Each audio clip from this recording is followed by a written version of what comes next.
नमस्कार दोस्तों, सी online classes में आपका स्वागत है। मैं हूं रजनीश।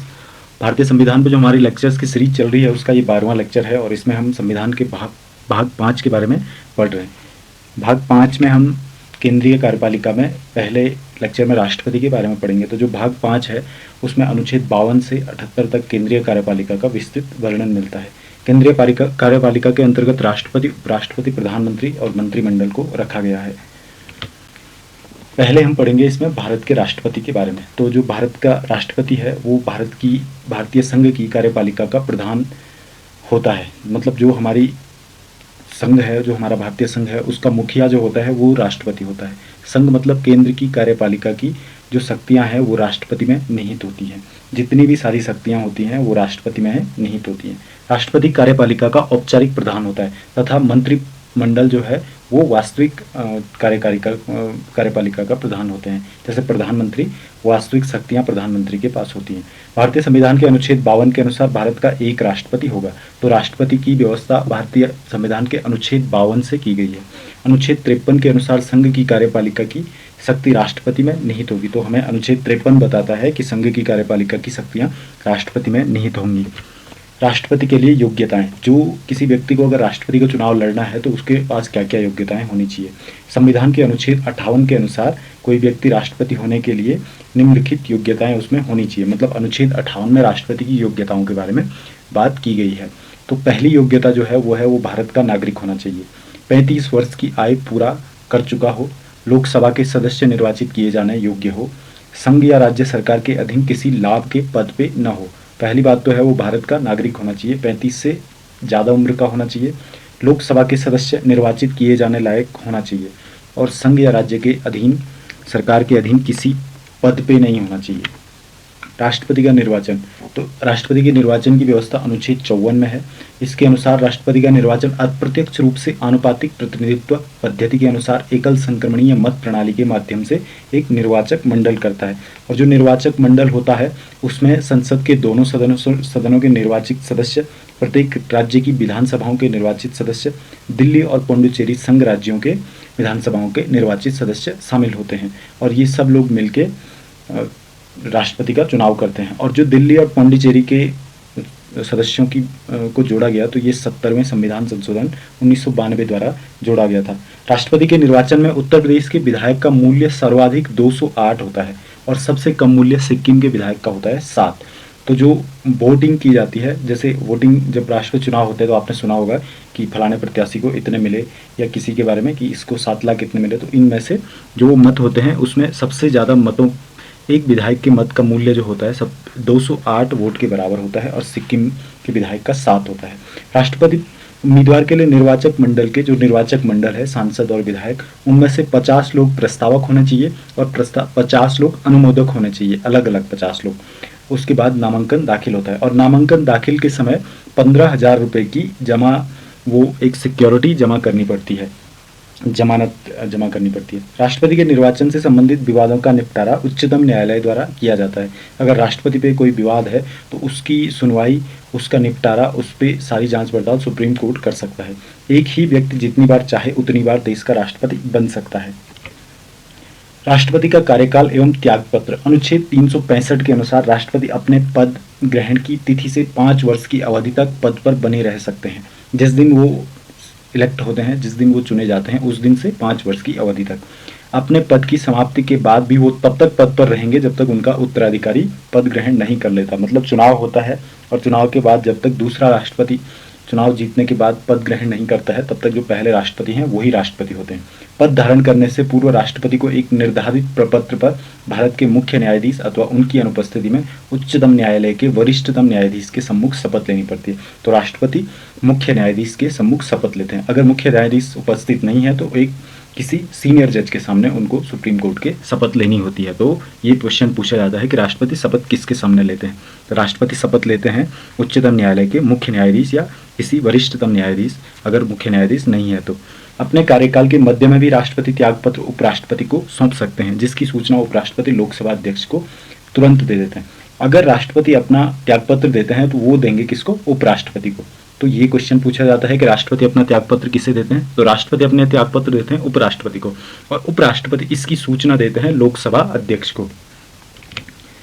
राष्ट्रपति के वेतन एवं भत्ते। राष्ट्रपति का मासिक वेतन है 1.5 लाख रुपया। उसका जो वेतन होता है वो आयकर मुक्त होता है, उस पर कर नहीं लगता है। राष्ट्रपति की वार्षिक पेंशन होती है 9 लाख रुपए, मतलब ये निर्धारित की गई है। और निःशुल्क निवास स्थान एवं संसद द्वारा स्वीकृत अन्य भत्ते राष्ट्रपति को प्राप्त होते हैं। 1.5 लाख रुपए के अलावा इनको निःशुल्क निवास स्थान होता है जो राष्ट्रपति भवन है, संसद द्वारा अन्य भत्ते भी इन्हें प्राप्त होते हैं। महाभियोग। राष्ट्रपति पे अगर राष्ट्रपति पे किसी अनैतिकता का टाइप कोई समस्या आती है तो उन पे महाभियोग चलाया जा सकता है उनको हटाने के लिए। तो महाभियोग एक न्यायिक प्रक्रिया है जिसपे पूरा रिव्यू होता है, तो एक न्यायिक प्रक्रिया के तहत महाभियोग चलाया जाता है। राष्ट्रपति के ऊपर अनुच्छेद 61 के अंतर्गत महाभियोग चलाकर उन्हें 5 वर्ष से पूर्व अपदस्थ किया जा सकता है। अगर किसी राष्ट्रपति पे महाभियोग चलता है और महाभियोग पास हो जाता है तो 5 वर्ष से पूर्व राष्ट्रपति को पद छोड़ना पड़ता है, और ये व्यवस्था है अनुच्छेद 61 में। महाभियोग संसद के किसी भी सदन में लगाया जा सकता है, मतलब राज्यसभा में भी और लोकसभा में भी, उच्च सदन में भी और निम्न सदन में भी, कहीं भी महाभियोग की कार्यवाही के लिए शुरुआत की जा सकती है। राष्ट्रपति को महाभियोग की सूचना 14 दिन पूर्व लिखित देनी होती है। अगर किसी राष्ट्रपति पे महाभियोग चलाया जा रहा है तो उनको इसकी सूचना महाभियोग चलाने से 14 दिन पूर्व देनी आवश्यक है, जिस पर सदन का 1/4 सदस्यों के हस्ताक्षर होने चाहिए। मतलब अगर लोकसभा से है तो लोकसभा के 1/4 सदस्यों के हस्ताक्षर उस पर होने चाहिए। महाभियोग के विरुद्ध किसी न्यायालय में अपील नहीं की जा सकती है। अगर किसी राष्ट्रपति पे महाभियोग चल रहा है तो वो उस चीज़ की अपील, उसके खिलाफ अपील महाभियोग के कहीं भी नहीं कर सकते हैं। अनुच्छेद 56 और 61 के अनुसार राष्ट्रपति को महाभियोग के सिवाय अन्य किसी विधि द्वारा नहीं हटाया जा सकता है। मतलब अगर राष्ट्रपति को हटाना है तो उन पे महाभियोग चलाना होगा, अन्य कोई व्यवस्था नहीं है कि उनको आप उनके पद से हटा सको, और ये लिखा गया है अनुच्छेद 56 और अनुच्छेद 61 में। राष्ट्रपति की शक्तियां इसके बाद हम देखेंगे। राष्ट्रपति की शक्तियों में पहले है कार्यकारी शक्तियां। संविधान के अनुच्छेद 53 के अनुसार संघ को कार्यपालिका शक्तियां राष्ट्रपति में निहित होती हैं। जो हमारा भारतीय संघ है उसकी सारी शक्तियां राष्ट्रपति में निहित होती है, जिसका प्रयोग वो स्वयं या अपने अधीनस्थ अधिकारियों द्वारा करता है। राष्ट्रपति अपने जो उनकी शक्तियां हैं उनका खुद भी प्रयोग करते हैं और अपने अधीनस्थ अधिकारियों द्वारा भी करते हैं। शासन राष्ट्रपति के नाम पर अनुच्छेद 77 और 299 के अधीन सरकार के समस्त कार्य जैसे संधि समझौते राष्ट्रपति के नाम पे किए जाते हैं। जितने भी अंतर्राष्ट्रीय संधियां होती हैं, समझौते होते हैं, वो भारत की तरफ से भारत के राष्ट्रपति के नाम पे किए जाते हैं, और ये व्यवस्था है अनुच्छेद 77 और अनुच्छेद 299 में। मंत्रिमंडल के निर्माण का अधिकार। जो भारत का मंत्रिमंडल होता है उसके निर्माण का अधिकार भी राष्ट्रपति को है। निर्वाचन संपन्न हो जाने के बाद राष्ट्रपति बहुमत दल के नेता को प्रधानमंत्री के रूप में नियुक्त करता है। मतलब जो पार्टी जीत के आती है उसके एक नेता को प्रधानमंत्री के रूप में नियुक्त करता है राष्ट्रपति, और उसके परामर्श पे अन्य मंत्रियों की नियुक्ति करता है। अनुच्छेद 78 ख के तहत राष्ट्रपति को अधिकार है कि वह संघ के समस्त कार्यकलापों की जानकारी प्राप्त करे। इस संबंध में प्रधानमंत्री का यह कर्तव्य होगा कि वो राष्ट्रपति को आवश्यक जानकारी उपलब्ध कराए। अगर राष्ट्रपति चाहते हैं कि उनको कोई जानकारी चाहिए तो ये जानकारी प्रधानमंत्री राष्ट्रपति को उपलब्ध कराएंगे, ये उनका कर्तव्य है। और अनुच्छेद 78 ख के तहत राष्ट्रपति को ये अधिकार है कि वो सरकार की सारे क्रियाकलापों की जानकारी ले सकते हैं और लेते भी हैं। आगे है नियुक्तियां तथा पदमुक्त करने की शक्ति। तो राष्ट्रपति उच्च पदाधिकारियों को नियुक्त करने तथा पदमुक्त करने की शक्ति रखता है, जैसे भारत के प्रधानमंत्री, संघीय मंत्रिपरिषद के अन्य मंत्री, भारत का महान्यायवादी, भारत का महालेखा परीक्षक नियंत्रक, उच्चतम और उच्चतम न्यायालयों के न्यायाधीश, राज्य के राज्यपाल, केंद्र शासित प्रदेशों के प्रशासक और भारत के विदेशों में नियुक्त राजदूत, उच्चायुक्त, मुख्य निर्वाचन आयुक्त, निर्वाचन आयोग के अन्य सदस्य, अनुसूचित जाति और अनुसूचित जनजातियों के लिए जो आयोग हैं उनके सदस्य। तो इन सभी की नियुक्ति और उनको पदमुक्त करने का अधिकार राष्ट्रपति के पास होता है। आयोग के गठन की शक्तियां। अधिकांश उच्च पदाधिकारियों तथा राज्यों के प्रशासकों और विकास के संबंध में राष्ट्रपति को विभिन्न आयोगों से परामर्श करना पड़ता है। तो जितने भी आयोग हैं उनको बनाने की शक्ति राष्ट्रपति के पास होती है, और इन सभी कोई भी अगर कार्य करना है तो उसके कार्य के परामर्श के लिए राष्ट्रपति को आयोगों का गठन करना पड़ता है। विधायी शक्तियां। राष्ट्रपति संसद का अभिन्न अंग है। विधि निर्माण के क्षेत्र में राष्ट्रपति निम्न शक्तियों का उपयोग कर सकता है। संसद का अभिन्न अंग है। संविधान के अनुच्छेद 79 के अनुसार भारतीय संसद का निर्माण राष्ट्रपति तथा दोनों सदनों लोकसभा और राज्यसभा से मिलकर होता है। तो जो हमारा संसद है वो सिर्फ राज्यसभा और लोकसभा नहीं है, हमारा संसद राष्ट्रपति, राज्यसभा और लोकसभा तीनों से मिलकर बना होता है। संसद का अधिवेशन बुलाने तथा लोकसभा को भंग करने की शक्ति अनुच्छेद 85 और 1 से 108 के अनुसार राष्ट्रपति संसद के दोनों सदनों को के सत्र को आहूत करता है तथा उन पर सत्रावसान करता है। किसी विशेष विषय पर गतिरोध होने पर राष्ट्रपति दोनों सदनों की संयुक्त बैठक बुला सकते हैं। तो यहाँ पे देखिए कि जो राष्ट्रपति को शक्तियाँ हैं कि वो लोकसभा को भंग कर सकता है। अनुच्छेद 85 और 1 से 8 के अनुसार वो दोनों सदनों की बैठकें आहूत करवा सकते हैं, सत्रावसान करते हैं। किसी विषय पर गतिरोध होने पर दोनों सदनों की संयुक्त बैठक भी बुला सकते हैं। दोनों सदनों की संयुक्त बैठक संयुक्त रूप से संबोधित करने की शक्ति भी उनको अनुच्छेद 87 के अनुसार राष्ट्रपति प्रत्येक नवीन लोकसभा के प्रथम सत्र के आरंभ में और प्रत्येक वर्ष के प्रथम सत्र के, तो जो अगर नई लोकसभा गठित होती है तो उसका पहला सत्र को राष्ट्रपति संबोधित करते हैं और प्रत्येक वर्ष के पहले सत्र को, तो प्रत्येक वर्ष का पहला सत्र बजट सत्र होता है और उसको राष्ट्रपति संबोधित करते हैं। विधायी शक्तियों में आगे है संसद सदस्यों को मनोनयन की शक्ति। अनुच्छेद 80(1) के अधीन राष्ट्रपति संसद के गठन के लिए राज्यसभा में 12 ऐसे सदस्यों को मनोनीत कर सकते हैं जिन्हें कला, साहित्य, विज्ञान, समाज सेवा आदि में विशेष कार्य किया हो। अनुच्छेद 331 के अनुसार राष्ट्रपति लोकसभा में आंग्ल भारतीय समुदाय के लोगों के 2 सदस्यों को मनोनीत कर सकता है। तो अनुच्छेद 81(1) के अनुसार 12 ऐसे सदस्य जो कला, साहित्य, विज्ञान और समाज सेवा से हों उनको राज्यसभा में मनोनीत कर सकते हैं। और अनुच्छेद 331 के अनुसार लोकसभा में 2 आंग्ल भारतीय एंग्लो इंडियन समुदाय के लोगों को मनोनीत करते हैं। प्रत्यावेदन प्रस्तुत करने की शक्ति। राष्ट्रपति वार्षिक वित्तीय विवरण अर्थात बजट और अन्य पूरक मांगों आदि के विवरणों को संसद के सम्मुख प्रस्तुत करवाता है। राष्ट्रपति की पूर्वानुमति। राज्यों के निर्माण या सीमा परिवर्तन से संबंधित विधेयक, धन विधेयक, संचित निधि से व्यय करने वाला विनियोग विधेयक, कराधान पर प्रभाव डालने वाले विधेयक तथा व्यापार व वाणिज्य की स्वतंत्रता पर प्रतिबंध लगाने वाले विधेयक आदि राष्ट्रपति की पूर्वानुमति से ही प्रस्तुत किए जा सकते हैं। इस तरह के जितने भी विधेयकों का यहाँ पे वर्णन है कि धन विधेयक हो, संचित निधि से पैसे व्यय करने हो, कराधान पर प्रभाव डालने वाले विधेयक हों, व्यापार वाणिज्य स्वतंत्रता पर प्रतिबंध लगाने वाले विधेयक हों, तो ये सारे विधेयक तभी प्रस्तुत होते हैं जब राष्ट्रपति की अनुमति ली जाती है इनके लिए। इसके अलावा राष्ट्रपति की वीटो शक्तियां भी हैं। संसद के दोनों सदनों द्वारा पारित कोई भी विधेयक राष्ट्रपति की अनुमति से ही कानून का रूप लेता है। अगर राष्ट्रपति अनुमति नहीं देते हैं तो वो कानून नहीं होगा। भारत के राष्ट्रपति को निम्न वीटो शक्तियां प्राप्त हैं। पूर्ण वीटो। जब राष्ट्रपति किसी विधेयक को अपनी अनुमति नहीं देता है तो वो पूर्ण वीटो हो गया। निलंबनकारी वीटो। जब राष्ट्रपति किसी विधेयक, धन विधेयक को छोड़कर के प्रभाव को निलंबित करने के उद्देश्य से अपने पास प्रेषित विधेयक को संसद के पास पुनः विचार के लिए भेजता है तो ये आता है निलंबनकारी वीटो में। जेबी वीटो, इसे पॉकेट वीटो भी कहा जाता है। जब संसद द्वारा पारित विधेयक राष्ट्रपति के पास भेजा जाता है और राष्ट्रपति उस विधेयक के संबंध में अनुमति न देकर उसे पुनः विचार के लिए भी नहीं भेजता है और अपने पास रख लेता है तो इसे जेबी वीटो कहा जाता है। स्वतंत्र भारत के इतिहास में सिर्फ एक बार इस अधिकार का उपयोग राष्ट्रपति ज्ञानी जैल सिंह ने किया था। 1986 में भारतीय डाक संशोधन विधेयक को उन्होंने अनुमति देने के बजाय अपने जेब में रख लिया था। अध्यादेश जारी करने की शक्ति। संसद के दोनों सदनों में से एक सदन का सत्रावसान हो गया है या किसी अन्य कारण से वह सत्र नहीं है जिस कारण संसद विधि बनाने में सक्षम नहीं होती है किंतु किसी विधेयक की तुरंत आवश्यकता है तो राष्ट्रपति अनुच्छेद 123 के तहत अपने अध्यादेश द्वारा संवैधानिक मर्यादाओं में रहते हुए उस विधि को लागू कर सकता है। और अध्यादेश का प्रभाव संसद द्वारा पारित अधिनियम के ही समान होता है। संसद को उसे 6 सप्ताह के भीतर अपनी अनुमति देनी होती है, अन्यथा अधिवेशन प्रारंभ होने के 6 सप्ताह बाद अध्यादेश अपने आप समाप्त हो जाएगा।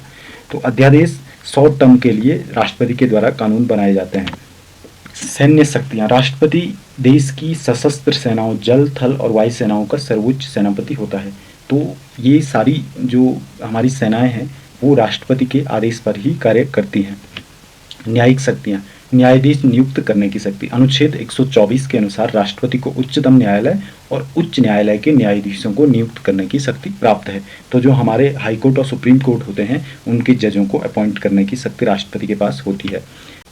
आपातकालीन शक्तियां। भारतीय संविधान के भाग 18 में अनुच्छेद 352 से 360 तक आपातकालीन उपबंधों की व्यवस्था की गई है। यदि राष्ट्रपति चाहे तो वो नागरिकों के मूल अधिकारों को भी स्थगित कर सकता है। राष्ट्रपति की शक्तियों में सबसे महत्वपूर्ण उसकी आपातकालीन शक्तियां ही आती हैं। राष्ट्रपति 3 परिस्थितियों में आपातकाल की घोषणा कर सकता है। राष्ट्रीय आपातकाल, राष्ट्रपति युद्ध, बाह्य आक्रमण या सशस्त्र विद्रोह की स्थिति में अनुच्छेद 352 के तहत राष्ट्रीय आपातकाल की घोषणा कर सकता है। तो अनुच्छेद 352 के तहत राष्ट्रीय आपातकाल लगता है, और राष्ट्रीय आपातकाल तभी लग सकता है जब युद्ध हो, बाह्य आक्रमण हो, सशस्त्र विद्रोह हो, तो 3 स्थितियां हो तब बाह्य आपातकाल लगाया जा सकता है। इसमें ये सशस्त्र विद्रोह बाद में जोड़ा गया, क्योंकि जब 1975 में आपातकाल लगा था तो आंतरिक अशांति के हिसाब से लगाया गया था, तो इस वजह से इसमें सशस्त्र विद्रोह जोड़ा गया। इसके तहत संसद को राज्य सूची के समस्त विषयों पर कानून बनाने का अधिकार प्राप्त हो जाता है। तो राज्य से संबंधित जो राज्य सूची है उसके समस्त विषयों पर अब संसद कानून बना सकती है जब आपातकाल लगता है। संसद द्वारा लोकसभा का सामान्य कार्यकाल बढ़ाया जा सकता है। जीवन व व्यक्तिगत स्वतंत्रता के मौलिक अधिकार को छोड़कर अन्य सभी अधिकारों का राष्ट्रपति द्वारा निलंबन किया जा सकेगा जब राष्ट्रीय आपातकाल लगता है। राज्य की सरकार और विधानमंडल निलंबित नहीं होते हैं, किंतु उनकी शक्तियां केंद्र सरकार द्वारा निर्देशित होती हैं। मतलब जो राज्य सरकार है वो निलंबित तो नहीं होगी, लेकिन उनकी सारी शक्तियां केंद्र सरकार के पास होती हैं। सर्वप्रथम आपातकाल पंजाब में 20 जून 1951 को घोषित किया गया था, जो 17 अप्रैल 1952 तक चला था। राष्ट्रपति शासन की सबसे लंबी अवधि पंजाब में रही। इस प्रदेश में 11 जून 1987 को राष्ट्रपति शासन लागू किया गया और 25 फरवरी 1992 तक ये राष्ट्रपति शासन लगा रहा। सर्वाधिक बार राष्ट्रपति शासन उत्तर प्रदेश में लगा है 10 बार, और सबसे कम राष्ट्रपति मिजोरम, अरुणाचल और मेघालय में 1-1 बार राष्ट्रपति शासन लगा है। राष्ट्रपति शासन की सबसे कम अवधि कर्नाटक में रही है 7 दिन। अगर राष्ट्रपति को लगता है कि किसी राज्य की शासन व्यवस्था संविधान के अनुसार नहीं चलाई जा रही है, तो वो अनुच्छेद 356 के तहत राष्ट्रपति शासन लागू कर सकता है, और इसके निम्न प्रभाव होते हैं। जब राष्ट्रपति शासन लागू होता है किसी राज्य में, तो राज्य की सरकार की विधानमंडल भंग हो जाती है, जो विधानसभा है वो भंग हो जाती है। राज्यपाल राष्ट्रपति के अभिकर्ता के रूप में शासन चलाएगा। यहाँ पे मुख्यमंत्री की शक्तियाँ खत्म हो जाती हैं। राज्य के समस्त विधायी और वित्तीय कार्य संघ और संसद द्वारा किए जाएंगे। संसद उस राज्य के संबंध में राज्य सूची के किसी विषय पर भी कानून बना सकेगी अगर किसी राज्य में राष्ट्रपति शासन लागू होता है। वित्तीय आपातकाल, राष्ट्रपति को ऐसा अगर समाधान होने पर कि भारत या उसके किसी भाग में वित्तीय साख का खतरा पैदा हो गया है, तो वो अनुच्छेद 360 के तहत वित्तीय आपातकाल की घोषणा कर सकेगा। तो वित्तीय आपातकाल लगाया जाता है 360 के तहत। राष्ट्रपति द्वारा अगर वित्तीय आपातकाल लगता है तो उसके प्रभाव इस तरह से होते हैं। राष्ट्रपति द्वारा सभी सरकारी कर्मचारियों के वेतन में कमी की जा सकेगी अगर वित्तीय आपातकाल लगता है। धन विधेयक पर राष्ट्रपति अपने विशेषाधिकार का प्रयोग कर सकेगा। वित्तीय आपातकाल की स्थिति में धन विधेयक पर भी राष्ट्रपति अपने वीटो का प्रयोग कर सकेगा। तो दोस्तों, हमने इस लेक्चर में राष्ट्रपति के बारे में पढ़ा। इसके बाद के लेक्चर में हमारे देश में जितने राष्ट्रपति हुए हैं उनके बारे में पढ़ेंगे। तो अगर आपको वीडियोज अच्छे लग रहे हैं, आपके लिए हेल्पफुल हो रहे हैं वीडियो, तो आप हमारे वीडियोज़ पे कमेंट करें, वीडियोज़ को लाइक करें, अपने दोस्तों के साथ शेयर करें। अगर आपने अभी तक चैनल को सब्सक्राइब नहीं किया है तो चैनल को सब्सक्राइब भी जरूर करें। Thank you. जय हिंद।